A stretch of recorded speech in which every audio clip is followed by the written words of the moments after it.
ابتدا ہے رب جلیل کے بابرکت نام سے جو دلوں کے بھید خوب جانتا ہے۔ دیکھتی آنکھوں سنتے کانوں صابری میاں کا سلام پہنچے۔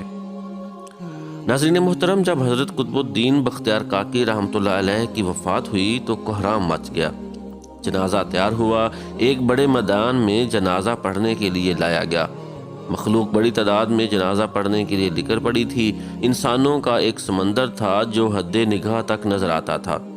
یوں معلوم ہوتا تھا کہ ایک بکھرے ہوئے دریا کی مانند یہ مجمع ہے۔ جب جنازہ پڑھانے کا وقت آیا، ایک آدمی آگے بڑھا، کہتا ہے کہ میں وصی ہوں، مجھے حضرت رحمۃ اللہ علیہ نے وصیت کی تھی، میں اس مجمع تک وہ وصیت پہنچانا چاہتا ہوں۔ مجمع خاموش ہو گیا۔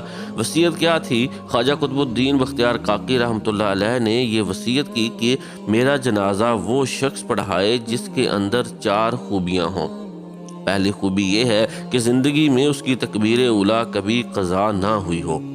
دوسری شرط یہ ہے کہ اس کی تہجد کی نماز کبھی قضا نہ ہوئی ہو۔ تیسری بات یہ ہے کہ اس نے غیر محرم پر کبھی بھی بری نظر نہ ڈالی ہو۔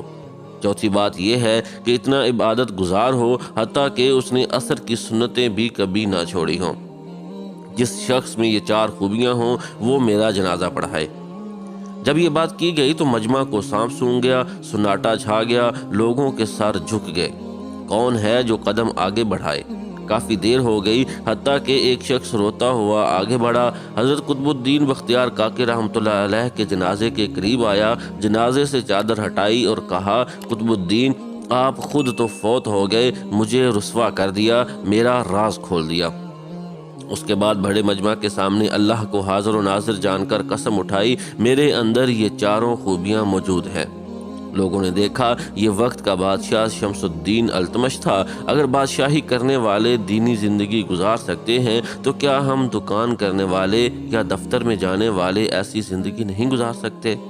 اللہ رب العزت ہمیں زندگی کرنے کی توفیق عطا فرمائے، آمین یا رب العالمین۔